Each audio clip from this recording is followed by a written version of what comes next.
مسجد بنانے والوں نے مسجد بنائی کس کو خوش کرنے کے لیے؟ اللہ کو خوش کرنے۔ اور اللہ خوش کب ہوتا ہے؟ جب آپ کے اس عمل کو وہ قبول کر لیتا ہے، اسے وہ بھاتا ہے، وہ عمل اسے پسند آتا ہے، تو اللہ اس کام کو پسند کر لیتا ہے، آپ کا وہ عمل قبول ہو جاتا ہے۔ اگر آپ نے کروڑوں روپے لگا کر مسجد بنائی اور اللہ قبول نہ کرے تو مجھے بتائیے مسجد بنانے کا کوئی فائدہ ہے؟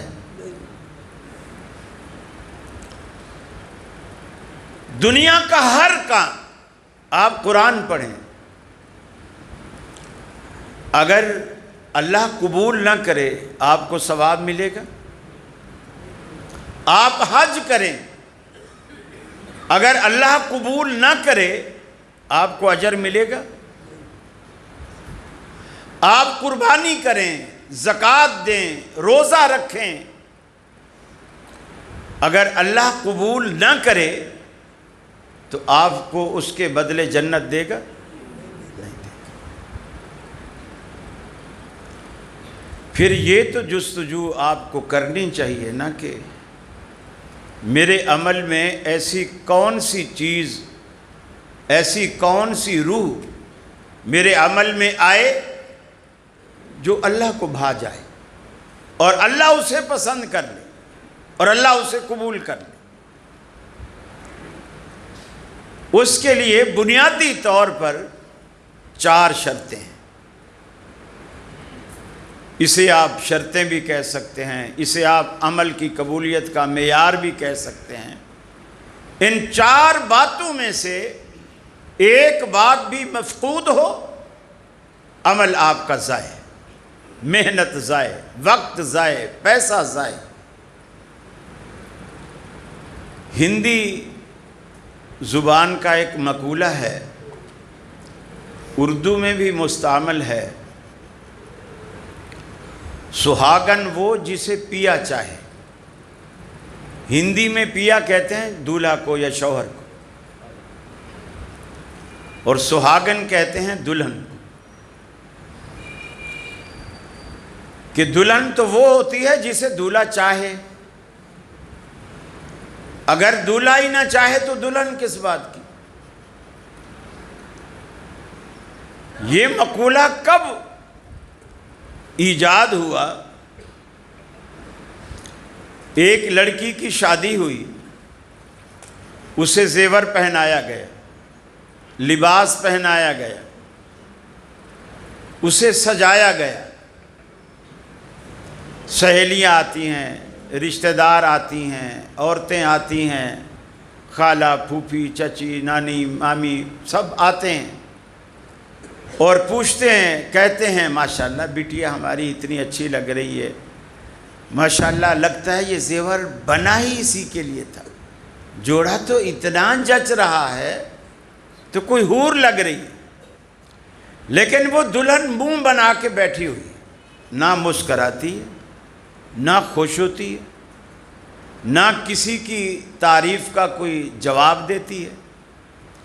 یہ بات اس کی ماں کو بہت بری لگی اور اس کی ماں نے اسے کہا، بیٹیا تو کتنی بدتمیز ہے کہ تیری خالائیں، تیری پھوپھیاں، تیری چاچیاں، تیری سہیلیاں، محلے والیاں، اڑوس پڑوس والیاں، وہ ساری آ کے تیری تعریف کر رہی ہیں کہ بندیا اتنی اچھی لگ رہی ہے، جھمکے اتنے اچھے لگ رہے ہیں، گلو بند اتنا اچھا لگ رہا ہے، شرارہ اتنا جچ رہا ہے، اور تو نہ تو کسی کا جواب دیتی ہے اور نہ کم از کم کسی کی تعریف پہ مسکرا دے، نہ تو مسکراتی ہے۔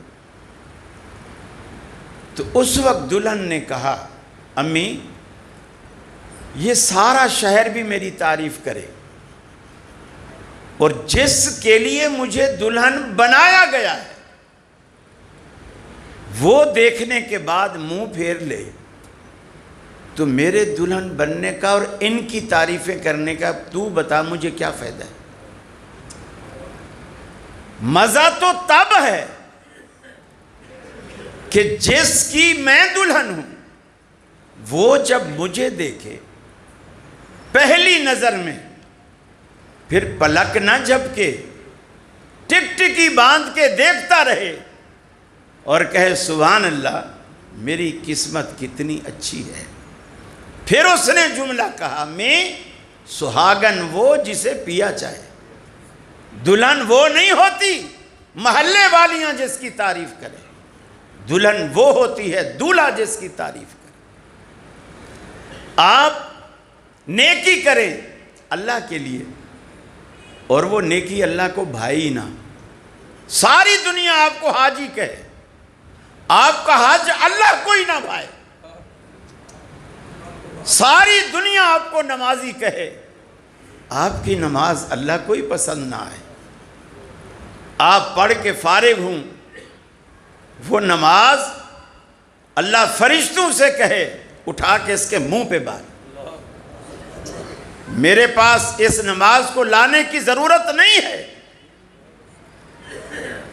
اس نماز کا کیا فائدہ ہے؟ وہ 4 چیزیں ہیں جس سے اللہ رب العالمین اس عمل کے اندر وہ موجود ہوں تو اللہ اس عمل کو قبول کر لیتا ہے، کرنے والا کوئی بھی ہو۔ اللہ تعالیٰ یہ نہیں دیکھتا پیسے والا ہے، غریب ہے، امیر ہے، اس نے کتنی مسجدیں بنوائی ہیں۔ امام ذہبی رحمۃ اللہ علیہ سیر اعلام النبلاء میں ایک بڑا عجیب و غریب واقعہ نقل کرتے ہیں امام محمد بن منقدر کے حوالے سے۔ وہ کہتے ہیں کہ میں رات کو مدینے میں مسجد میں گیا، چھوٹی سی مسجد، کھڑکی کے پاس بیٹھ گیا، گھوپ اندھیرا ہے، آدھی رات کا ٹائم ہے، میں نے تہجد پڑھی، غربت کی وجہ سے مسجد میں چراغ بھی نہیں جلتا، اندھیرا، باہر چاند کی تھوڑی تھوڑی روشنی ہے، کھڑکی میں سے تھوڑی روشنی اندر آ رہی ہے، لیکن میں سائیڈ پہ بیٹھا ہوا،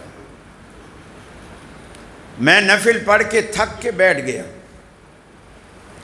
کچھ دیر کے بعد ایک شخص آیا، موسم ذرا ٹھنڈ کا تھا، اس نے اپنے اوپر شال ٹائپ کی، چادر ٹائپ کی کوئی چیز اوڑھی ہوئی، اور وہ مسجد کے اندر سب سے پہلے آ کر اس نے 2 نفل پڑھے، لیکن اس بندے کو یہ پتہ نہیں ہے کہ میں بھی کھڑکی کے پاس بیٹھا ہوا ہوں، چونکہ اندھیرا ہے۔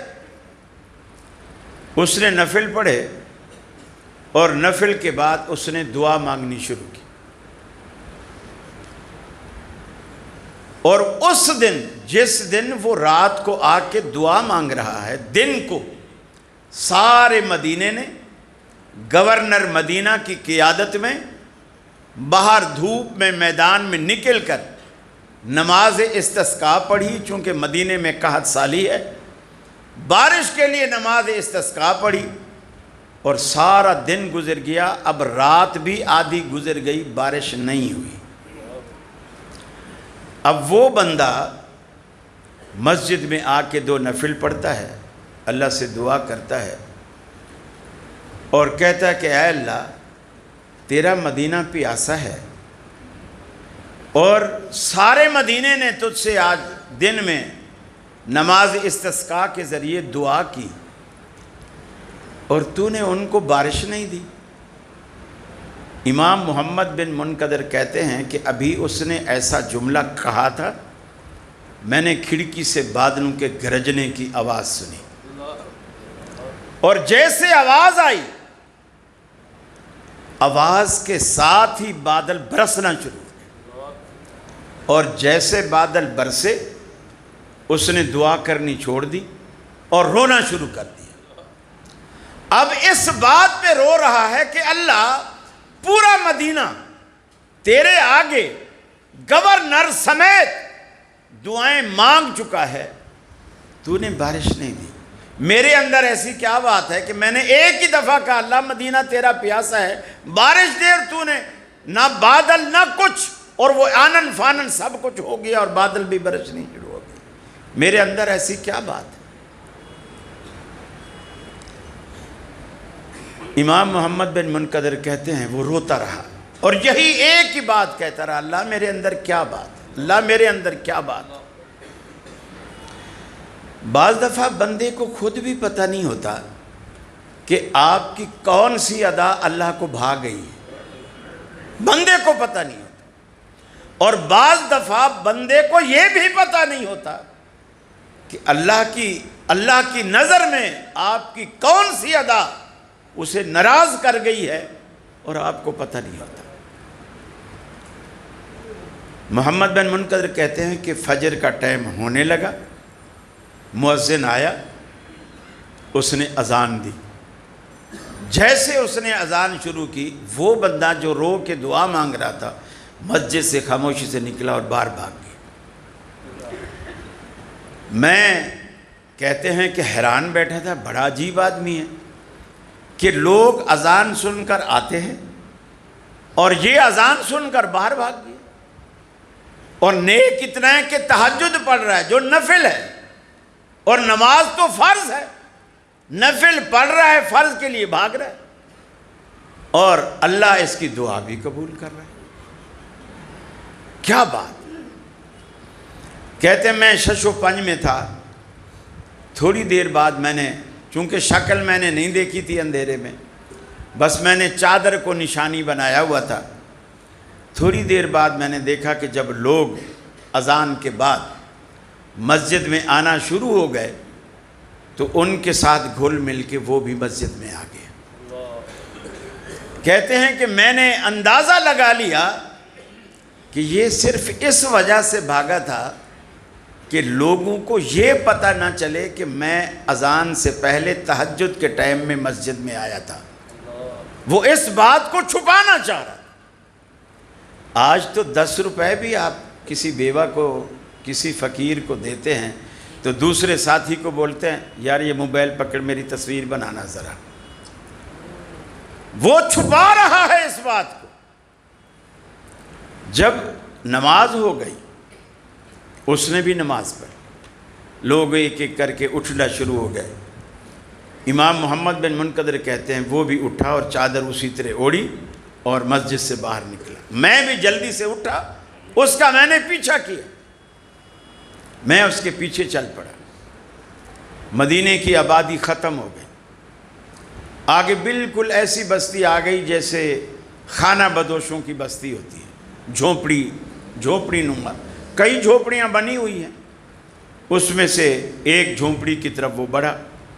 دروازے میں پردہ لٹکا ہوا تھا. یہ جیسے اندر داخل ہوا میں باہر رک گیا.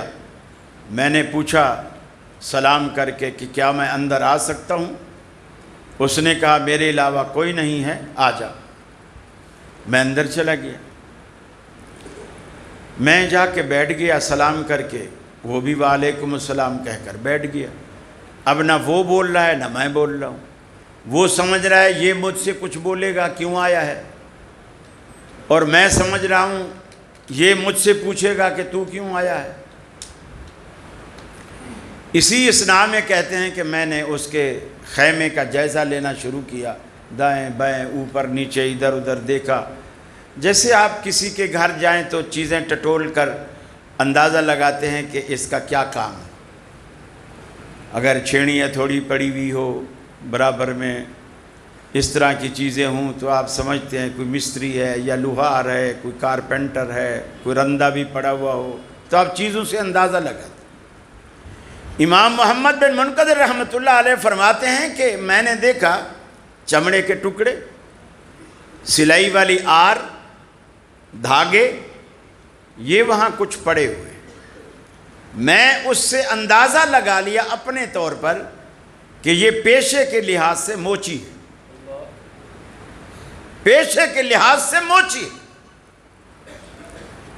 کہتے ہیں میں ابھی یہ سوچ ہی رہا تھا کہ اب اس نے اپنی چپ توڑی اور مجھ سے پوچھا بھائی کیا جوتا ٹکوانا ہے؟ ظاہر بات ہے موچی کے پاس تو لوگ جوتا ٹکوانے آئیں گے نا، کیا جوتا ٹکوانا ہے؟ میں نے کہا نہیں۔ تو پھر کیوں آیا؟ بولے میں تجھ سے اللہ کی رضا کے لیے دوستی کرنے آیا۔ اس نے کہا مجھ سے؟ میں غریب آدمی ہوں، خانہ بدوش ہوں، پیشے کے لحاظ سے موچی ہوں، مجھ سے دوستی کرے گا؟ اب محمد بن منقدر نے وہ بات بتائی کہ رات جب تو رو کے دعا کر رہا تھا اور اللہ نے تیری دعا پر بارش دی، میں اسی مسجد کے کونے میں اندھیرے میں خاموشی سے بیٹھا ہوا تھا اور میں تجھے دیکھ رہا تھا۔ وہ کہتے ہیں میرا یہ بتانا تھا کہ اس بندے کے چہرے کا رنگ ہی اڑ گیا، جیسے کوئی اس کا بہت بڑا راز فاش ہو گیا، اور وہ کہنے لگا نہیں بھائی نہیں، تو نے کسی اور کو دیکھا ہوگا، تجھے دھوکہ ہو۔ میں نہیں، میں تو بہت گناہ گار آدمی ہوں، نماز بھی مشکل سے بس پڑھ لیتا ہوں، اللہ کا بڑا فضل ہے، میں اتنا نیک آدمی نہیں ہوں۔ میں واپس آ گیا۔ دوسرے دن میں اس سے ملنے کے لیے بھی، میرا مقصد تھا کہ دوستی کروں۔ میں مسجد میں گیا، وہ بندہ نہیں آیا، تہجد میں بھی نہیں آیا، اذان ہوئی جب بھی نہیں آیا، فجر کی نماز ہوئی جب بھی نہیں آیا۔ نماز ختم ہوئی تو میں یہ سمجھا کہ ہو سکتا ہے بیمار ہو۔ اب میں نے تو اس کا گھر دیکھ لیا ہے، چلو اگر بیمار ہے تو یہ بھی مجھے ثواب ملے گا، اور اس کے دل میں بھی میرے لیے جگہ بن جائے گی کہ یہ بندہ مجھے پوچھنے آیا ہے، میں چلو خیریت معلوم کر لیتا ہوں۔ میں وہاں گیا تو میں نے دیکھا کہ اس کا خیمہ ہی نہیں، خیمہ ہی نہیں ہے۔ جو دوسری جھونپڑیاں بنی ہوئی تھی، باہر ایک جھونپڑی کے باہر ایک بڑھیا بیٹھی تھی۔ میں نے اس سے پوچھا اماں یہاں ایک جھونپڑی والا تھا، وہ کدھر ہے؟ تو اس نے مجھ سے پوچھا کیا کل تو اس کے پاس آیا تھا؟ میں نے کہا ہاں کل میں آیا تھا۔ تو نے اس کو کیا بولا تھا کہ جیسے تو اس کی جھونپڑی سے باہر نکلا نا، اسی وقت یہ اپنی جھونپڑی اکھیڑنے لگا۔ جھونپڑی اکھیڑ کے رسیاں باندھ کے، گدھے کی ایک سواری تھی اس کے پاس، اس کے اوپر لاد کے یہاں سے چلا گیا، اور یہ نہیں پتا کہ کہاں گیا۔ امام محمد بن منقدر رحمۃ اللہ علیہ فرماتے ہیں میں اس کے بعد ساری زندگی اس کو ڈھونڈتا رہا، ایک ایک سے پتہ پوچھتا رہا، لیکن وہ بندہ پھر مجھے نظر نہیں آیا۔ اللہ کو اس کی بات کون سی بھائی؟ وہ نیکی کر کے چھپاتا ہے، نیکی کر کے چھپاتا ہے۔ بتانا تو دور کی بات، کوئی بتا دے تو اسے مانتا بھی نہیں کہ بھائی کسی اور کو دیکھا ہوگا، مجھے نہیں دیکھا۔ عمل کی قبولیت کے لیے ایک شرط یہ ہے آپ کے عمل میں اخلاص، وہ کام ریاکاری سے خالی، خالصتاً اللہ کے لیے، خالصتاً اللہ کے لیے۔ اگر یہ چیز پیدا ہو جائے تو ان 4 شرائط میں سے ایک شرط آپ کے عمل کے اندر آ گئی۔ آپ دیکھیں بڑا فرق ہوتا ہے، آپ مسجد میں نماز پڑھیں، بہت سارے اماموں کو بھی ہم نے دیکھا ہے، کتنی مسجد میں پیچھے بابے ہوتے ہیں، بیمار ہوتے ہیں، اس امام کو اگر کہہ دو کہ آپ کے پیچھے یار بہت بیمار اور بوڑھے لوگ کھڑے ہوتے ہیں، ذرا قرات کو مختصر، مجھے سارے مسئلے معلوم ہیں، اللہ کے رسول تو سورہ بقرہ بھی پڑھ لیا کرتے تھے ایک رکعت میں، تو برداشت پیدا کرو اپنے اندر، برداشت پیدا کرو۔ اب اسی امام کو جو سورہ بقرہ ایک رکعت میں پڑھنا چاہتا ہے، جب اکیلے نماز پڑھتا دیکھو تو 2 منٹ میں اس کی 4 رکعتیں ختم ہو جاتی۔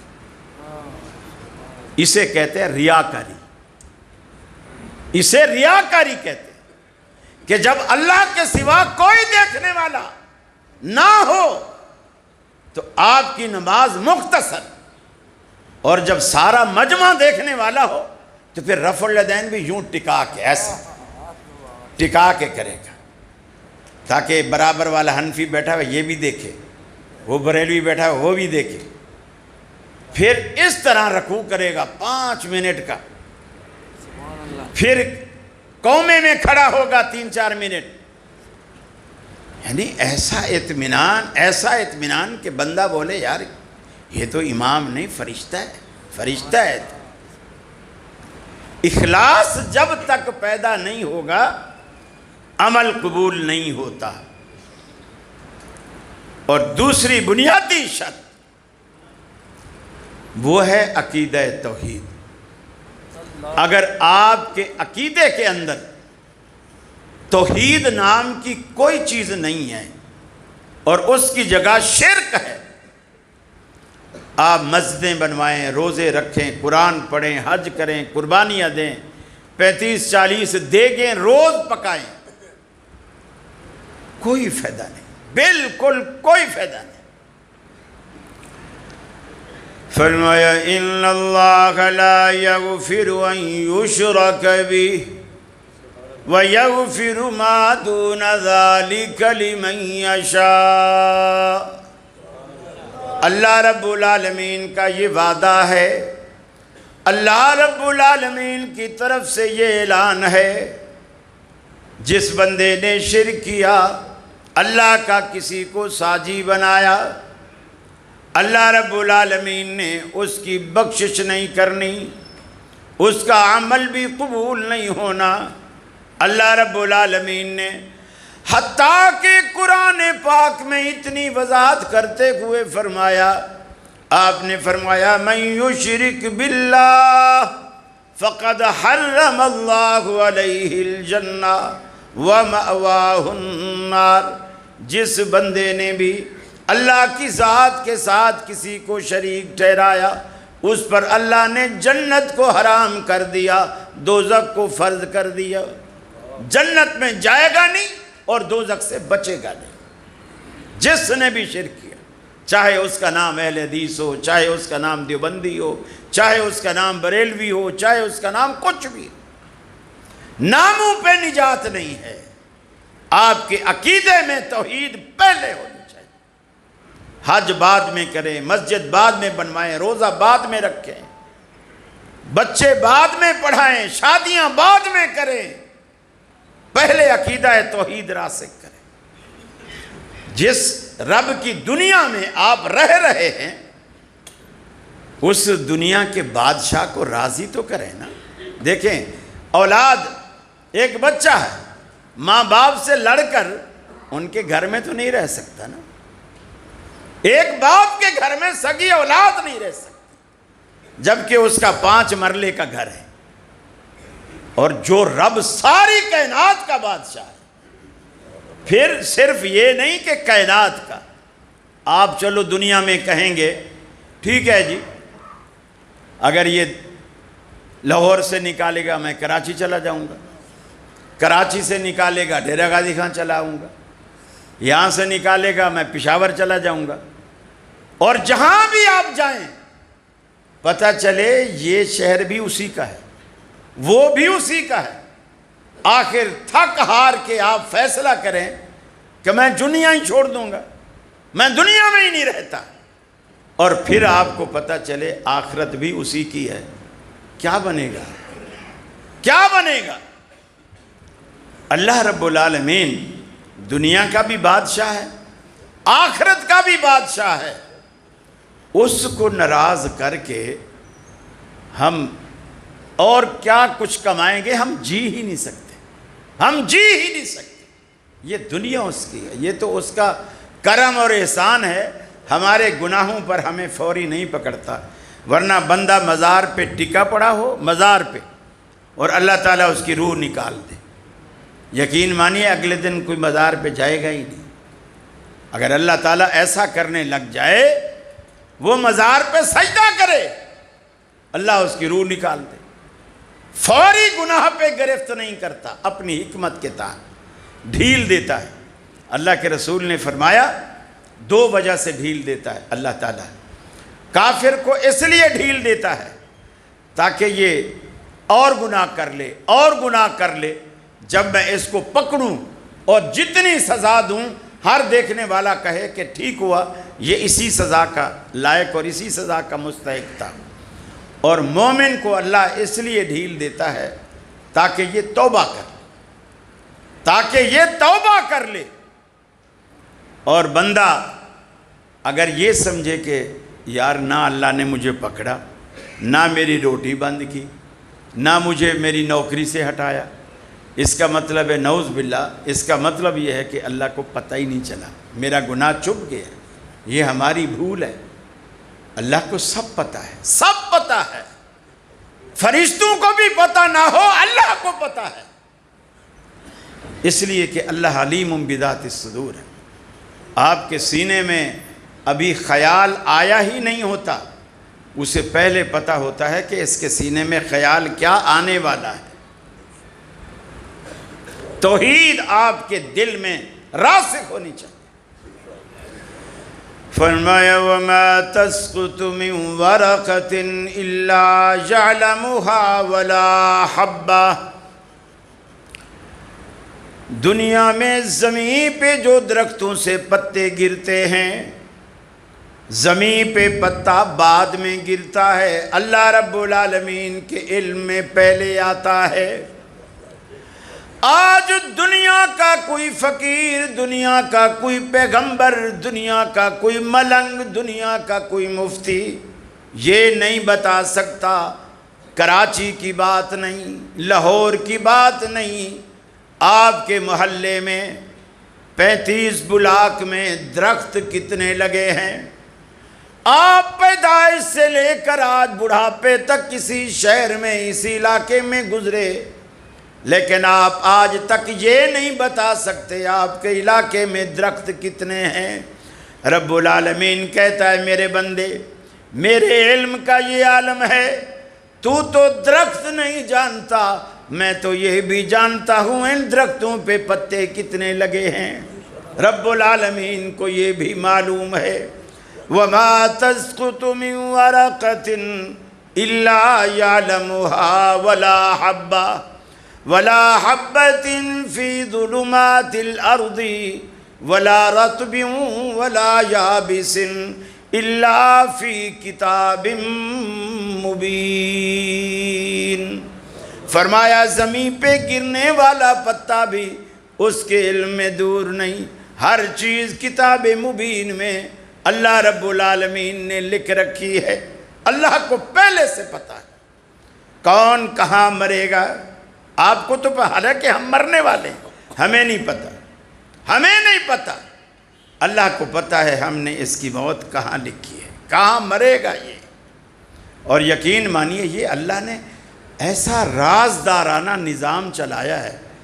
اگر ہر بندے کو اللہ بتا دیتا، مثلا مجھے بتا دیتا کہ تیری موت ہم نے ڈیرہ غازی خان میں لکھی ہے، آج آپ مجھے ڈیرہ غازی خان میں دیکھتے؟ کبھی بھی نہیں آتا۔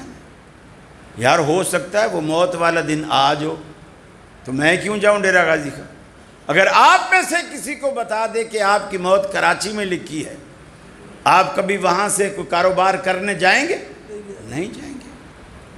اللہ نے سارا راز رکھ کر دنیا کا ایک نظام چلایا ہوا ہے، ساری دنیا کا نظام چلایا ہوا ہے، اور یہ راز اللہ کے سوا کسی کے پاس نہیں۔ قُلْ لَا يَعْلَمُ الْغَيْبَ إِلَّا اللَّهُ، اے حبیب کہہ دیجئے غیب کو اللہ کے سوا کوئی نہیں جانتا۔ عِندَهُ مَفَاتِحُ الْغَيْبِ لَا يَعْلَمُهَا إِلَّا هُوَ، غیب کو اللہ نے تالے لگا کے چابیاں ہی اللہ نے اپنے پاس رکھ لی ہیں، اور اس کے سوا کوئی نہیں جانتا۔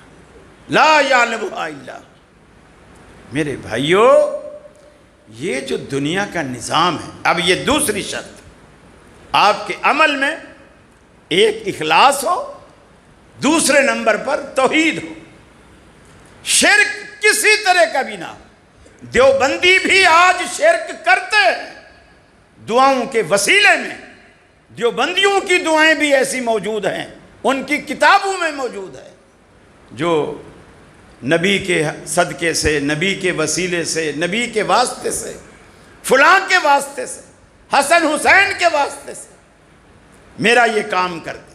اللہ تعالیٰ کسی کا پابند نہیں ہے، نہ نبی کا، نہ ولی کا، نہ مفتی کا، نہ بزرگ کا، نہ فرشتوں کا، نہ جنات کا۔ اللہ کو کوئی واسطہ وسیلہ نہیں دیا جا سکتا۔ اللہ نے دیکھ لو جتنی دعائیں قرآن پاک میں اللہ رب العالمین نے جتنی دعائیں سکھلائی ہیں، ساری کی ساری دعائیں ڈائریکٹ ڈائلنگ کے ساتھ ہیں، اور ربنا اللہم، کوئی بیچ میں واسطہ وسیلہ کچھ بھی نہیں۔ اللہ کو واسطہ دو، اس کے صفاتی نام کا دو۔ وَلِلَّهِ الْأَسْمَاءُ الْحُسْنَى فَادْعُوهُ بِهَا، اللہ کے بہت اچھے اچھے نام ہیں، اس کے ذریعے اس کو پکارا کرو۔ اللہ کو اللہ کے اچھے ناموں سے پکارا کرو، کیوں غیر کے واسطے سے پکارتے؟ یہ دو باتیں، اور تیسری اہم شرط یہ ہے، آپ کا وہ عمل جس کے لیے آپ چاہتے ہیں کہ اللہ اسے قبول کر لے، آپ کا وہ عمل نبی کریم صلی اللہ علیہ وسلم کے طریقے کے مطابق، سنت کے مطابق۔ اگر سنت کی موافقت نہیں رکھتا، اللہ اسے قبول نہیں کرتا، اللہ کو نہیں بھاتا۔ اس سے میں مواصلت ہونی چاہیے، سنت کی موافقت ہونی چاہیے۔ اب بندہ کلمہ تو پڑھے نبی کا، نماز پڑھے حنفی طریقے کی، اللہ کیسے قبول کرے گا؟ لوگ کہتے ہیں میاں یہ بڑے متشدد قسم کے لوگ ہیں۔ یقین مانیے مجھے اس سے کہیں زیادہ تشدد کا سامنا کرنا پڑتا ہے، غیروں کے سامنے، ٹی وی پر بیٹھ کر، چینل پر بیٹھ کر لوگ گالیاں تک دیتے ہیں۔ لوگوں نے مجھے حلالی حرامی کی گالیاں دی ہیں، لیکن میں نے سب اللہ کی رضا کے لیے اسے برداشت کیا، اور اللہ نے اس کا مجھے صلہ دیا، اس کا صلہ دیا ہے، لوگوں کے دلوں میں تکریم، عزت، وقار بڑھا دیا ہے۔ کیا کراچی میں ادھر ڈیرہ غازی خان میں علماء کم ہیں؟ آپ اتنا پیسہ خرچ کر کے کراچی سے بلاتے ہیں، یہ اللہ نے آپ کے دل میں وہ محبت اور عزت اور وہ تکریم ڈالی ہے۔ میرے بھائی، توحید کی ایک عظمت ہے، جس کے سینے میں آئے گی، بیٹھے گی، اللہ رب العالمین اس کو چار چاند لگا دے گا۔ ایک انڈیا سے ایک مولوی کا آج کل کلپ آیا ہوا، وہ کہہ رہے ہیں پیر عبد القادر جیلانی بچے تھے جب چھوٹے تھے، تو پیر عبد القادر جیلانی کا نانا، یہ یوٹیوب پہ عام ہے، شاید آپ نے بھی، بہت سارے لوگوں نے آپ میں سے دیکھ لیا۔ پیر عبد القادر جیلانی کے نانا جیسے بچوں کے ساتھ کھیلتے ہیں، تو وہ آگے بھاگ رہے ہیں اور نانا پیچھے بھاگ رہے ہیں۔ پیر عبد القادر جیلانی بھاگتے گئے اور نانا پیچھے بھاگ رہا ہے۔ آگے بچے آئے، انہوں نے کہا بچوں کو، پیر صاحب نے کہا نانا آ رہے ہیں بھاگو، وہ بھی بھاگنے لگ گئے۔ آگے پتہ نہیں کتنی چیزیں آتی گئیں، سب کو کہا نانا آ رہے ہیں بھاگو، ساری دنیا بھاگنے لگ گئی، سب کو بھگا کے چھوڑا۔ تو میں نے کہا یہ فضیلت پیر عبد القادر جیلانی کی تو نہیں ہے، یہ تو نانے کی فضیلت ہے۔ بھئی نانا کے نام سے بھاگ رہے ہیں نا، پیر صاحب تو خود بھاگ رہے ہیں، اور لوگ سبحان اللہ۔ اب ہمارا مزاج ایسا بن چکا ہے، جو جتنا بڑا جھوٹ بولے اس کی تقریر سن کر اتنا بڑا سبحان اللہ بولیں گے۔ یہ پنجاب میں یہ کلچر عام ہے، الحمدللہ کراچی اس سے پاک ہے۔ جتنا بڑا جو جھوٹ بولے گا اتنا زور سے بولیں گے سبحان اللہ۔ ایک دوسرا صاحب ہے کراچی میں، اس کا نام لوگوں نے رکھا ہوا ہے چھوڑو نمبر 1، چھوڑو نمبر 1۔ وہ کہتا ہے کہ جتنے آج تک ہٹلر کے دور میں جتنے یہودی مرے ہیں وہ سارے عبد القادر جیلانی نے مارے ہیں، اور کریڈٹ خام کا ہٹلر لے گیا، کریڈٹ ہٹلر لے گیا۔ بھی اللہ کے بندو، جب سارے یہودی تم مار سکتے ہو تو آج فلسطینی اتنے پریشان ہیں، پیر صاحب کو بولو نا اسرائیل کو مارے نا، اسرائیل کو مارے، کیوں نہیں مارتے؟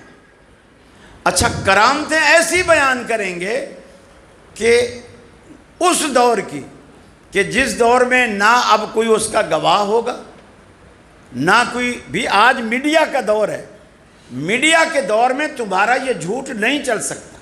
اگر ایک چیز ہو رہی ہے تم ویڈیو بناؤ، تم ویڈیو بناؤ، دنیا کو دکھاؤ، دیکھو وہاں بھی نہیں مانتے، یہ دیکھو ویڈیو نانے نے پیچھے لگایا ہوا ہے، پھر عبدالقادر جیلانی آگے بھاگ رہا ہے، یہ ویڈیو ہے.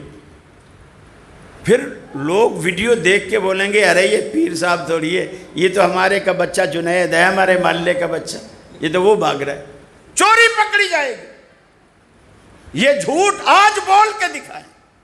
اس دور میں آپ کا وہ عمل نبی رحمت صلی اللہ علیہ وسلم کی سنت کے مطابق، اگر آپ کی سنت سے موافقت نہیں رکھتا، تھوڑی تھوڑی باتیں.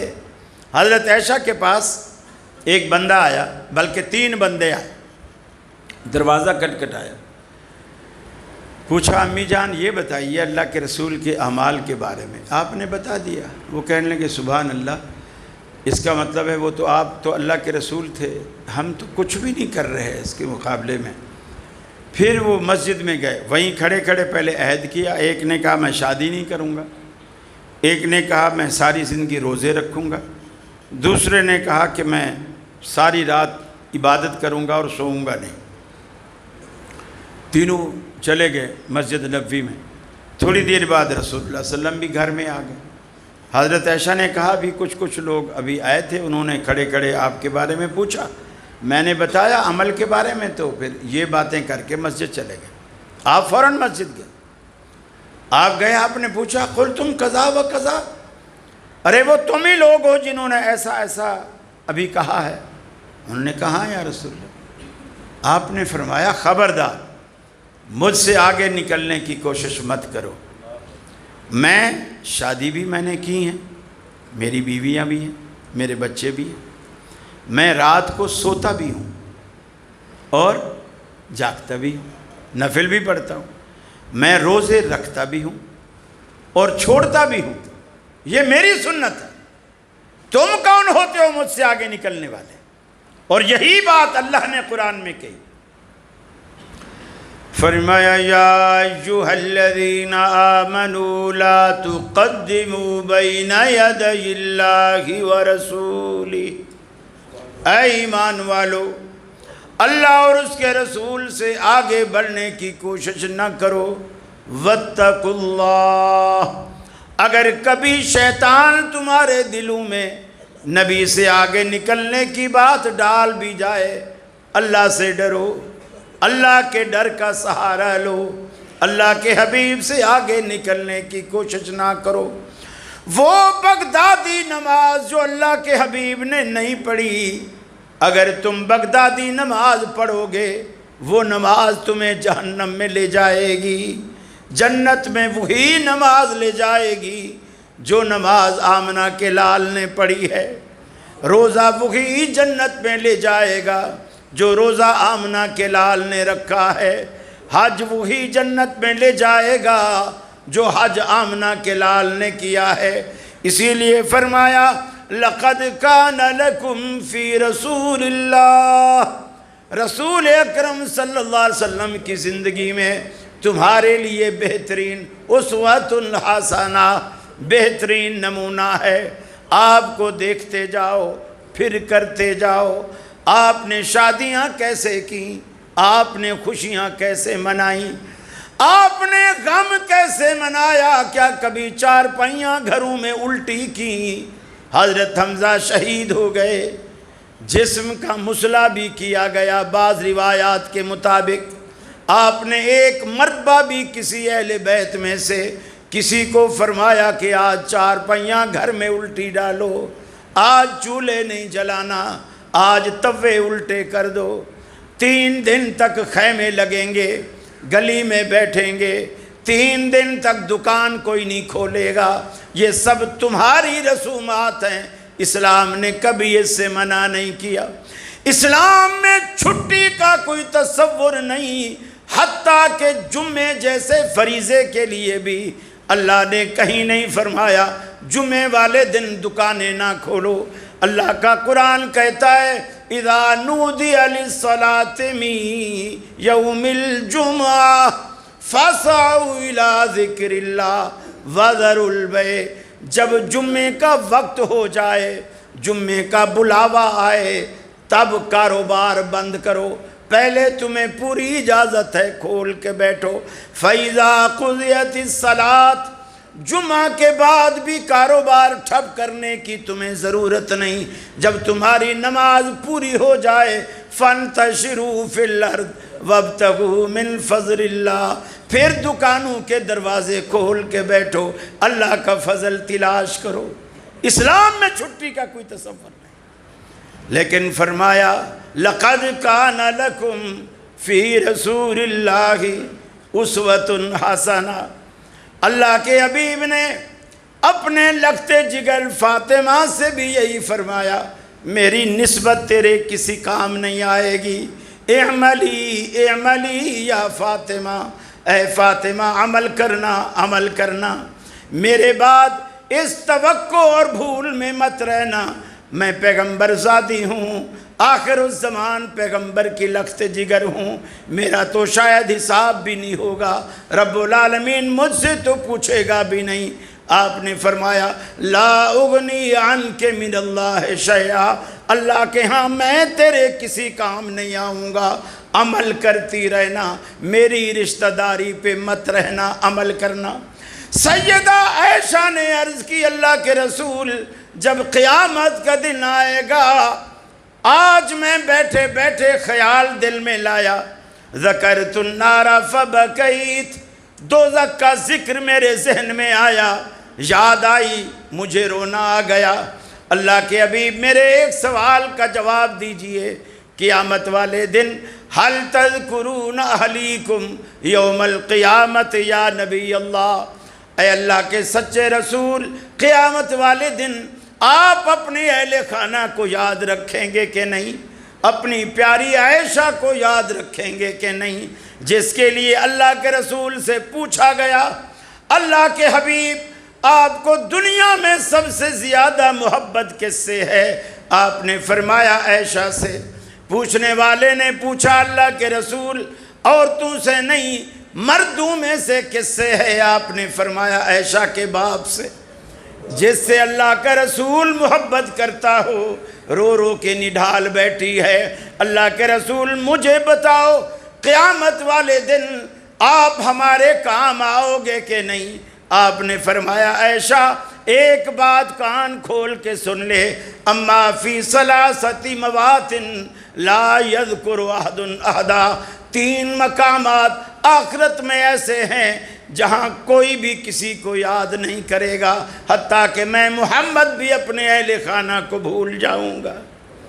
اور آج لوگ اس خوش فہمی میں بیٹھے ہیں، ہم نے تو اتنے کامل پیر کا لڑ پکڑا ہوا ہے، ہمیں تو کوئی بس پیر صاحب اللہ کے پائے کا عرش کا پایا نعوذ باللہ تھامے کھڑے ہوں گے، ہم جائیں گے اللہ کو نعوذ باللہ وہ پیر آنکھ مارے گا، بولے گا یہ تو میرا مرید ہے، اللہ کہے گا جانے دو۔ ارے رسول اللہ سے بڑا کامل پیر دنیا میں کون ہے؟ کون کامل پیر ہے؟ ساڈا پیر محمد جیڑا آمنا دلال وے، تیرا بھی کوئی ہے تے ایسا مینوں بھی وکھال وے۔ صرف دعوے کرتے ہو، دکھاؤ تو صحیح نا۔ ہمیں کہتے ہو کہ ہم نہیں مانتے، ماننا اور کس کو کہتے ہیں؟ ہم کہتے ہیں تمہاری نماز روزہ حج زکوٰۃ، اس وقت تک نماز روزہ حج زکوٰۃ ہے ہی نہیں جب تک اس کی موافقت محمد رسول اللہ کے عمل سے موافق نہ بیٹھے۔ یہ ہے اہل حدیث کا ایمان اور عقیدہ، ہماری یہی دعوت ہے، یہی منہج ہے۔ ساری دنیا کو اسی بات کی دعوت دیتے ہیں کہ نبی کی سنت کو دیکھو۔ آج لوگ بہت ساری باتیں کرتے ہیں، صدیق اکبر پر اعتراض کرتے ہیں کہ میاں انہوں نے بڑا غصب کر لیا تھا، حضرت علی کی خلافت کا جو حق تھا انہوں نے غصب کر لیا تھا۔ اسلام نے اتنی واضح چیزیں بھیجی ہیں۔ دیکھیے اللہ نے قرآن مجید، اللہ کے رسول نے جب صحابہ کرام نے آ کر کے کہا آپ کی بیماری میں کہ مسجد نبوی صحابہ سے بھری پڑی ہے، لوگ آپ کا انتظار کر رہے ہیں، آپ آئیے نماز پڑھائیے۔ آپ نے فرمایا مرو ابا بکر فلیصلی بالناس، ابو بکر میں نہیں آ سکتا، میں تکلیف میں ہوں، ابو بکر سے کہو وہ لوگوں کو نماز پڑھا دے، لوگوں کو نماز پڑھا۔ اب یہ جو رسول اللہ نے حکم کیا، علماء کی اصطلاح میں اسے کہتے ہیں قولی حدیث یا قولی سنت۔ اللہ کے رسول نے اپنے منہ مبارک سے ارشاد فرمایا، گویا ابو بکر صدیق کی امامت پہلے نمبر پر قولی سنت سے ثابت ہے، مرو ابا بکر فلیصلی بالناس۔ پھر حضرت عائشہ نے، صدیق اکبر کی بیٹی نے اعتراض کی، کہا اللہ کے رسول میرا ابا بڑا نرم دل ہے، آپ کے مصلی پر کھڑا ہوگا، آپ کی عدم موجودگی کو برداشت نہیں کر سکیں گے اور روتے رہیں گے نماز میں، لہٰذا یہ نماز پڑھا ہی نہیں سکیں گے، کسی اور کو بولو۔ میں کہتا ہوں حضرت عائشہ بولی نہیں، رب نے بلوایا تاکہ بات پکی ہو جائے۔ آپ نے پھر فرمایا مرو ابا بکر فلیصلی بالناس، ابو بکر سے کہو لوگوں کو نماز پڑھائے۔ اور بعض روایات میں یہ بھی آتا ہے، اللہ کے رسول نے فرمایا جس مجلس میں، جس محفل میں میرے بعد ابو بکر موجود ہو، اور اگر ان کی موجودگی میں این امہم غیرہم، اس کے علاوہ کوئی اور شخص ان کی امامت کرائے، آپ نے فرمایا یہ کسی کے لیے جائز ہی نہیں ہے، جائز ہی نہیں ہے کہ ابو بکر کی موجودگی میں کوئی اور امامت کرائے، بولو ابو بکر سے نماز پڑھے۔ پھر نبی کریم صلی اللہ علیہ وسلم نے فعلی حدیث سے بھی اسے ثابت کیا۔ ایک اسی بیماری میں حضرت علی، حضرت عباس، ان کو بولا مجھے اٹھاؤ، نماز ہو رہی ہے، ابو بکر نماز پڑھ رہے ہیں اور پڑھا رہے ہیں، پیچھے اہل بیت بھی پڑھ رہے ہیں، حضرت علی بھی موجود ہے، حضرت ابن عباس حضرت موجود ہے، عقیل موجود ہے، اہل بیت کے دیگر لوگ موجود ہیں، حسنین کریمین موجود ہیں، لیکن آپ نے کسی کو نہیں کہا ابو بکر سے کہو نماز پڑھے۔ ایسی کوئی بات تو تھی نا۔ پھر جب آپ آئے مسجد میں آ گئے، حضرت علی نے، عباس نے آپ کے دونوں کندھوں سے پکڑا ہوا، پاؤں آپ کے ایسے لٹک رہے، آپ کو آ کر ابو بکر کی بائیں طرف، جس طرف سے امام بیٹھتا ہے، اس طرف آ کر کے بٹھا دیا۔ اللہ کے رسول بیٹھ گئے۔ اللہ کے رسول ابو بکر کے امام تھے اور ابو بکر باقی صحابہ اور اہل بیت کے امام تھے۔ یہ نماز بھی ابو بکر صدیق نے رسول اللہ کی موجودگی میں پڑھائی۔ گویا رسول اکرم نے بائیں پہلو میں بیٹھ کر اپنی فعلی سنت سے بھی ثابت کیا ابو بکر اس امت کا میرے بعد امام ہے، میرے بعد یہی خلیفہ ہے۔ پھر آپ نے تقریری سنت سے اسے ثابت کیا۔ جس دن آخری نماز ابو بکر صدیق نے آپ کی زندگی میں جو نماز پڑھائی آخری، وہ فجر کی نماز تھی۔ فجر اور ظہر کے درمیان اللہ کے رسول خالق حقیقی سے جا ملے۔ اس کے بعد صحابہ نے آپ کا چہرہ مسجد میں کبھی نہیں دیکھا۔ صحابہ نماز میں ہیں، رسول اللہ صلی اللہ علیہ وسلم آئے اور آ کر آپ نے کھڑکی سے پردہ ہٹایا اور آپ نے دیکھا صحابہ کرام مسکرائے۔ کچھ صحابہ نے کنکھیوں سے آپ کو دیکھا بھی، مسکرائے، اور پھر آپ نے پردہ گرا دیا۔ گویا یہ جو مسکرانا تھا، یہ اس خوشی کا اظہار تھا کہ میں نے جس ابو بکر کے پیچھے اپنی امت کو لگایا ہے، وہ اطمینان کے ساتھ اسی کے پیچھے لگی ہوئی ہے۔ تو آپ مسکرا کر آپ واپس گئے۔ یہ تقریری سنت سے بھی صدیق اکبر کی امامت تینوں سنتوں سے ثابت ہے، قولی سے بھی، فعلی سے بھی اور تقریری سے بھی۔ اور کہتے ہیں کہ جی وہ زبردستی غاصب بن گئے، تو میں نے کہا اللہ کے بندے، جب حضرت علی سے ہر کوئی آتا ہے زبردستی خلافت چھین گیا، حضرت عمر اپنے خلافت میں نعوذ باللہ زبردستی بیٹی کا رشتہ کر کے لے گئے، تو پھر کم از کم شیر خدا کہنا بھی چھوڑ دو، اور مشکل کشا کہنا بھی چھوڑ دو، جو اپنی خلافت نہیں بچا سکے۔ میرے بھائی، نبی کریم صلی اللہ علیہ وسلم کی سنت کے جیسے ابو بکر پابند تھے، اسی طرح عمر فاروق، عثمان غنی، علی المرتضی اسی طرح پابند تھے۔ اور چوتھی اور آخری بات یہ کہ آپ کے عمل میں رزق حلال جب تک نہیں ہو آپ کا عمل قبول نہیں ہوگا۔ آپ موحد ہیں، اخلاص والا کام ہے، سنت کے مطابق ہے، لیکن آپ کی روزی حرام کی ہے، آپ کا عمل قبول نہیں ہوگا، بالکل قبول نہیں ہوگا۔ صرف یہ نہیں کہ نماز، فرمایا ایک ایسا مسافر اشعث و اغبارا جو گرد و غبار میں اٹا ہوا ہے، دامن گریباں پھٹا ہوا ہے، چلاتا ہے مسافروں کی دعا، حالانکہ اللہ قبول کرتا ہے اور اللہ سے دعائیں مانگتا ہے، فیقول یا رب یا رب، اللہ کو پکارتا ہے۔ اللہ کہتا ہے کیف یستجاب لذالک، میں اس کی دعا کو کیسے قبول کروں؟ مطعمہ حرام ملبسہ حرام مشربہ حرام وغذی بالحرام، ارے اس کا تو کھانا بھی حرام کا، پینا بھی حرام کا، لباس بھی حرام کا، حرام اس کی گھٹی میں پڑ چکا ہے، میں اس کی دعا کو کیسے قبول کروں؟ اگر بندہ حرام سے کپڑے پہن کر، حرام مال سے کپڑے پہن کر نمازیں پڑھتا ہے، اللہ کے رسول فرماتے ہیں اللہ اس کی نماز کو قبول نہیں کرتا جب تک حرام سے خریدا ہوا کپڑا اس کے تن پہ باقی رہتا ہے۔ حرام کا احرام باندھنے کے بعد اللہ رب العالمین کی جناب میں تلبیہ پڑھتے ہوئے حاضری دیتا ہے، اللہم لبیک لا شریک لک لبیک ان الحمد والنعمت لک والملک لا شریک لک، پورے توحیدی جملے، توحیدی کلمات منہ سے ادا کرتا ہے لیکن لباس حرام کا ہے۔ اللہ کہتا ہے لا لبیک ولا سعدیک، جس منہ سے آیا ہے ایسے ہی منہ پھیر کر واپس چلا جا، آج نہ تیری حاضری ہمیں قبول، نہ تیرا آنا ہمیں قبول، نہ تیرا تلبیہ پکارنا ہمیں قبول۔ حرام کھانے والے کا کچھ بھی قبول نہیں ہوتا۔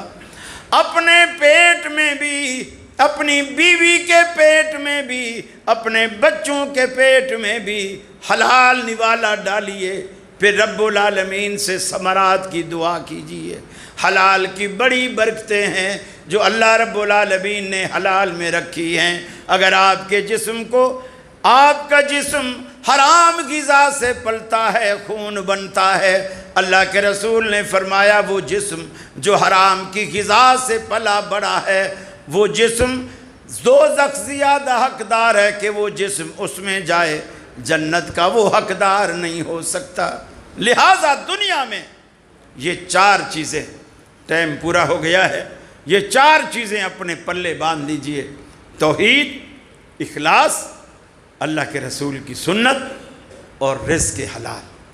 بے شک تھوڑا ہو، فریب نہ کریں، ہیرا پھیری نہ کریں، چیز میں ملاوٹ نہ کریں، کسی کی جیب نہ کاٹیں، کسی کا نقصان نہ کریں، کسی کا برا نہ سوچیں، دودھ میں پانی نہ ڈالیں، جو بولیں وہی چیز دیں، جس کے پیسے لیں وہی چیز دیں، جتنا وزن کا سودا ہوا ہے وزن پورا کر کے دیں، جتنی پیمائش کا سودا ہوا ہے وہ پیمائش پوری کر کے دیں۔